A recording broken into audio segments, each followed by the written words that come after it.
May matitinding pag-amin tungkol sa kanila ni Direk Paul Soriano sa February issue ng Star Studio Magazine kung saan napili silang cover story.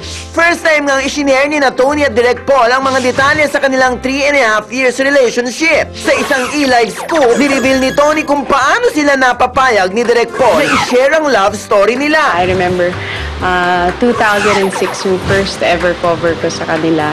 Tuwing magko-cover ako ng Star Studio, solo lang ako. Tapos this is the first time na kasama ko yung real life. Siguro it's also nice to share na rin what we've been through after these years. Kasi laging inisip ng tao na wala na, kasi hindi nga naman kami ganun ka-controversial, quiet lang naman. Naikwento din dito ni Tony at Direk Paul ang mga pinagdaanan nila sa relasyon at kung gaano sila naging involved sa pamilya ng isa't isa. Hindi lang ako yung pinursu niya yung not just my family but the whole Gonzaga. Meron bang time na muntik na kayong mag-break or maghiwalay? It was never an option, siguro. Lalo na for Paul. Kasi he always believes in working things out. Ang latest nga na win-workout ni Paul for Tony, ang kanyang surprise birthday dinner. Nauna nang lumabas sa SNN ang wish ni Tony na makasama si Direk Paul sa birthday niya. Grinat ni Paul ang wish ni Tony. Birthday wish ko nga para kay Tony is to get to spend time today. And they did. So natupad yung wish mo na makasama siya sa birthday mo? Nag-dinner kami sa Isabela Garden. It's a private restaurant. You can just walk in. Kailangan nakaschedule sa internet, i-email mo. Pati yung dishes in-email. Natupad din ang wish ni Tony na makatanggap ng espesyal na regalo mula kay Direk Paul. Isa pang wish mo na natupad, yung shoes na bigay. Ilang pairs yung bigay? 84, charat. Dalawa actually, nung binigay niya yung isa, nung 19, tapos yung 20. Yung isa. Akala ko tapos na. Okay na ako sa isa eh. Dumalawa. Sabi ko, bongga talaga. Okay, go. Syempre, give siya ng give. So, receive naman ako na receive. Nang tanongin naman si Tony kung anong magiging reaksyon niya kung bigla na lang mag-propose sa kanya si Direk Paul, ito ang derechahang sagot niya. Get ko yung ring, pero wait siya ng 3 years pa. Matagal na engagement. At isa pang pinag-usapan sa birthday ni Tony ay ang naging pagbati sa kanya ng taong nakasamaan niya ng loob noon na si Mariel Rodriguez. Hindi pa kami nagkikita eh. So, ang hirap magkwento. But so far, so good naman. We will take it one step at a time. Hindi natin pipilitin. Gagawin nating tama, sakto lang, tsaka yung maayos. At sana nga magtuloy-tuloy ng pagbabati ni Mariel and Tony. At eto naman, ang talagang tuloy-tuloy ng pag-akyat ang kanyang adventures dito sa showbiz industry. Ang pinakabagong bida sa Half Fantastic. Please welcome Jason Abalon! Kahapon ni live. Hi Jason, kamusta ka naman? Parang blooming ka ngayon. Siyempre. Salamat. At siyempre ngayon, alamin natin kung bakit ka blooming. Okay, pero bago yan, meron tayong mga ibabatong mga issues sa'yo, okay Jason? Eto, meron nga nakapag-share sa e-live na madalas daw kayong mag-group date ni na Kim Chu along with Maha Salvador and Mateo Gudicelli. How true is this? Pero ngayon hindi na madalas kasi lahat pare-pares ng naging busy sa ginagawa. May mga trabaho pare-pareha. So, paminsan-minsan na lang. So, double date? Hindi naman. Sobrang dami namin. Sobrang dami niyong up for kayo. Talaga? Mga 5. So, does this mean na meron kang... Sige, diretso yung nakita, Jason. Did you ever court Kim? Niligawan mo ba si Kim? O sige, minahangaan ko sa maraming bagay. Sobrang...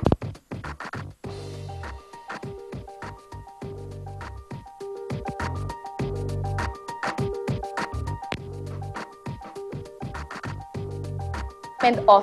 Oo naman. Minado ako dun. So, niligawan mo? Talagang kulit na binabaligan. So, niligawan mo si Siguro Kim? yung inisunod na nakikita si Kim na may kasamang ibang tao siguro. Kaya yung ibang tao nabibigyan ng ibang kulay. Okay, Pero so no. magkakaibigan So, kami. you didn't. So, you are single, happily single, at bukas ang iyong puso.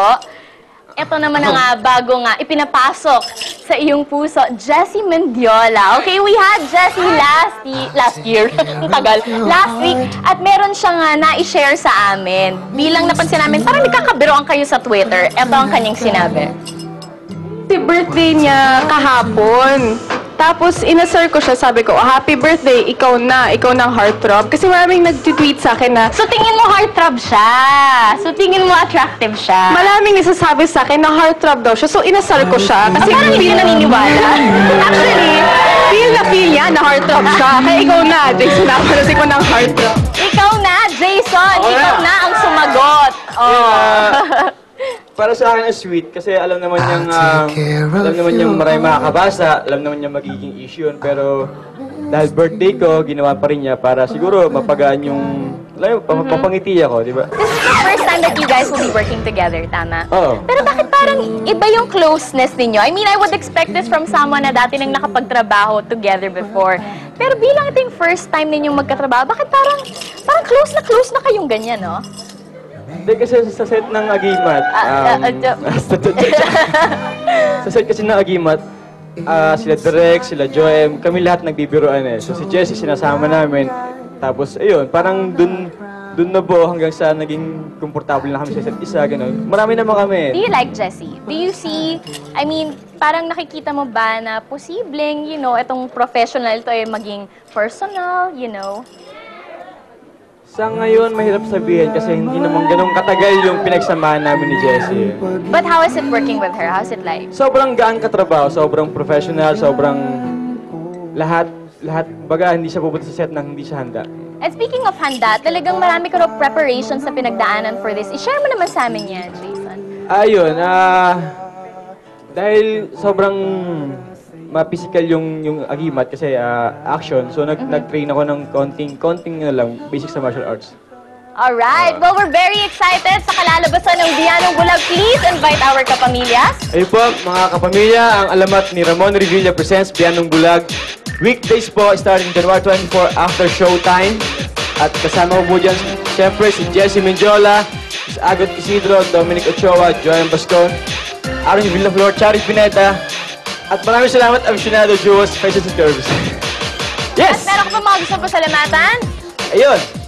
Yun na Coach yun. Jim. Okay, Thank you. alright. Thank you very much, Jason Avalos on Biyanong Bulag E-Live. po. Thank you. Thank you and good luck to you, Jason. At ito naman mga kapamilya, available na on original DVD and VCD ang certified blockbuster movie na My Amnesia Girl. Make sure to buy your original copy from your favorite video stores nationwide. And of course, aside from Jason and Jessie, marami pang controversial showbiz pairs ang humaharap sa mga matitinding issues. Kung sino-sino sila, kilalanin natin. Pares-pares na celebrities na involved sa hottest issues, nagsalita na.